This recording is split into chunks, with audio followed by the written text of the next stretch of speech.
Assalamualaikum warahmatullahi wabarakatuh. Saya setuju dengan ungkapan yang mengatakan bahwa bulan Ramadan itu adalah bulan yang paling tepat untuk menempa diri.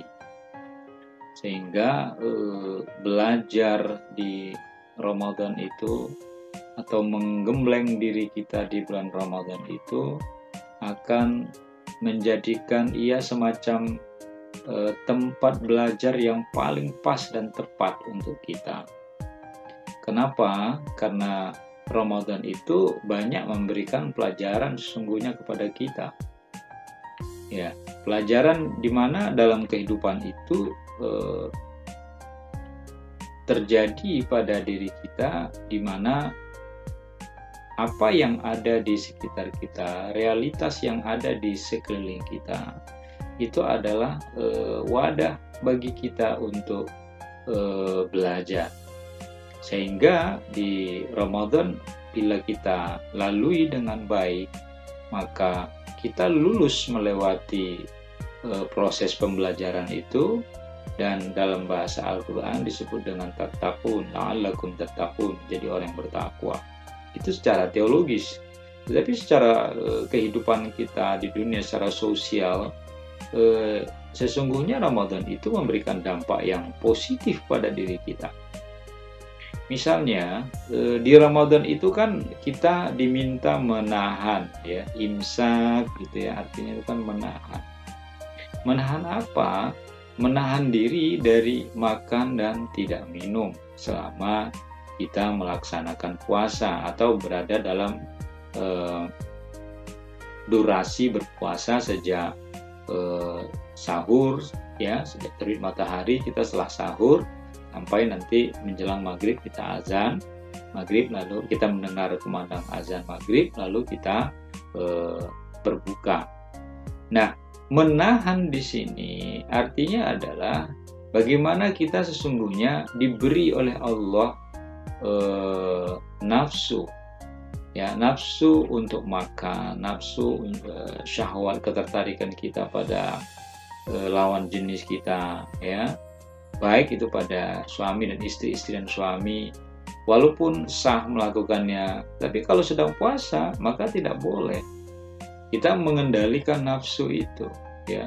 Nanti saatnya kalau sudah berbuka, sudah saatnya tidak dalam keadaan puasa, boleh kita melakukannya. Tapi begitu kita puasa, maka diutamakan buat kita untuk melaksanakan puasa itu dengan sebaik-baiknya. Pengendalian. Bahkan Rasulullah SAW sendiri mengatakan dalam sebuah hadisnya, hai para pemuda, kata Rasulullah, kalau kalian ingin menikah, lalu kalian tidak sanggup untuk menikah, baik secara ekonomis, ya, secara fisik, ya, atau mental, kalau belum siap, ya, terus karena memang keinginan ada, tapi ada hal-hal yang tidak mendukung, ya, mau menikah, punya keinginan menikah, tapi nggak punya modal, gitu kan, ingin menikah, tetapi nanti tidak siap menghadapi persoalan di rumah tangga. Apa yang diajarkan oleh Rasulullah, ya, untuk menahan dan mengendalikan keinginan untuk menikah padahal tidak punya kemampuan itu, yaitu Rasulullah menganjurkan untuk puasa. Jadi puasa itu semacam ibadah yang mampu, ya, melakukan pengendalian terhadap diri kita ketika kita sedang melaksanakan puasa. Misalnya bulan Ramadan, siang hari kita pulang kerja atau kita sampai di rumah lalu kita pengen minum, pengen makan, makanan yang ada di meja kita, minuman yang ada di kulkas kita, semuanya halal, milik kita, kita beli dengan uang yang halal. Tetapi kita tidak boleh meminumnya, kita tidak boleh memakannya. Kenapa? Harap kita makannya saat itu karena kita berpuasa. Ini milik saya loh, ini saya beli dengan uang saya, betul. Tetapi ketika kita berpuasa, maka kita tidak diperkenankan untuk menikmatinya. Inilah pengendalian yang diajarkan di dalam bulan Ramadan itu. Yang pertama. Lalu yang kedua, ketika Ramadan kita jadikan tempat belajar yang sangat baik untuk kita, maka di bulan Ramadan itu sebaiknya kita melakukan upaya-upaya perbaikan diri dengan cara berdisiplin, menghargai waktu. Karena di dalam Ramadan itu kedisiplinan sangat penting. Kapan misalnya kita sahur, sudah ditentukan jamnya, ya, sebelum imsak, sebelum azan subuh, kita sudah selesai sahur itu. Ya, begitu azan kita sudah mulai, ya, atau imsak kita sudah mulai menahan diri. Disiplin. Nggak boleh kita, wah saya tunggu setengah jam lagi azan selesai baru saya berhenti makan. Nggak bisa, ya. Kenapa? Karena sudah ada ketentuan. Definisi puasa itu adalah menahan diri, ya, sejak terbit fajar, ya, hingga terbenam matahari. Bukan hanya sekedar menahan diri dari tidak makan dan minum, tapi hal-hal yang membatalkan puasa juga. Harus disiplin kita. Lalu begitu juga dengan kita berbuka. Ada waktunya, kita harus menunggu beduk dulu. Kita menunggu azan maghrib dulu. Tidak ujuk-ujuk, wah ini masih 5 menit lagi, nggak apa-apalah. Sebentar lagi azan kok, saya duluan aja. Tidak. Kedisiplinan diajarkan di dalam ibadah puasa. Artinya apa? Ketika kita melakukan ibadah puasa, kita belajar menghargai waktu. Karena kita berada dalam pusaran waktu. Waktu yang Allah berikan, kesempatan yang Allah berikan, jangan kita sia-siakan. Dan kita terikat dengan itu semua. Bila kita mampu memanage waktu yang baik dalam kehidupan kita, kita akan sukses. Kita lihat secara faktual.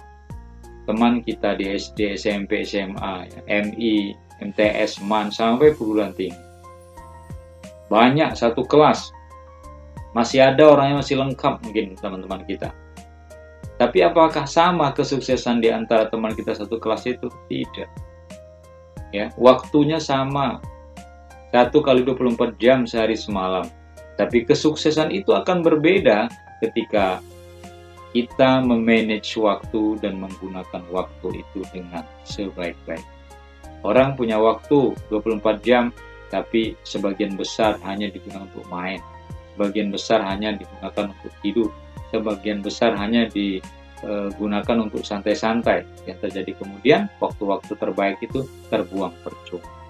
Maka, di Ramadan yang 30 hari atau 29 hari itu, kita gunakan dengan sebaik-baiknya waktu tersebut untuk, ya, kita manfaatkan dengan baik dalam kehidupan kita, karena Ramadan mengajarkan kita untuk menghargai waktu. Nah, di bulan Ramadan itu kita diminta untuk selalu produktif. Ya, pelajaran yang ketiga adalah kita tetap produktif. Apa maksudnya? Kita puasa, tapi bukan berarti kita tidak bekerja.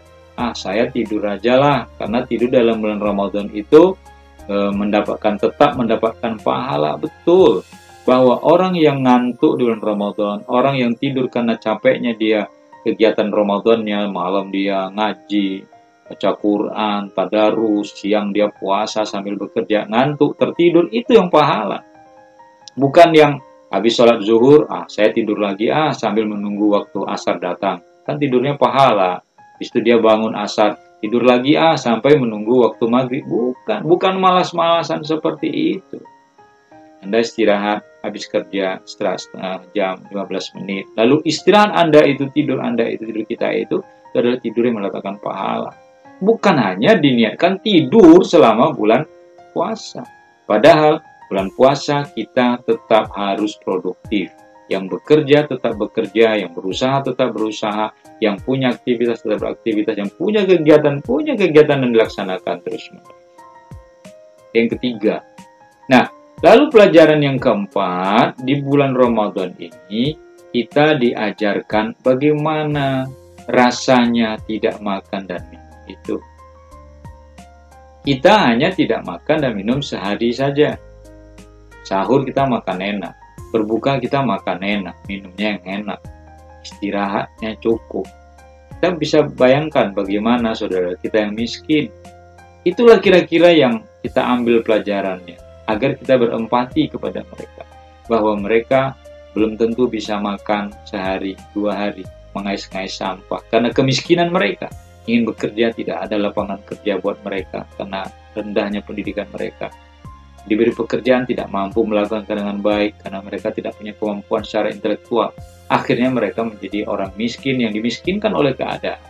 Nah, inilah rasa yang bisa kita ambil dari rasa orang miskin yang bisa kita rasakan. Begitu susahnya mereka. Kita hanya menahan diri sehari, nanti kita makan enak lagi. Loh, mereka kan tidak. Nah, dengan demikian, tumbuhnya rasa empati itu akan menimbulkan rasa sayang kita kepada mereka. Kalau kita punya uang lebih, kita berbagi dan infak sedekah kita. Ketika kita nanti membayar zakat fitrah kita, ketika kita membayar zakat mal kita, ketika kita berbagi dengan rezeki kita yang lebih dari mereka.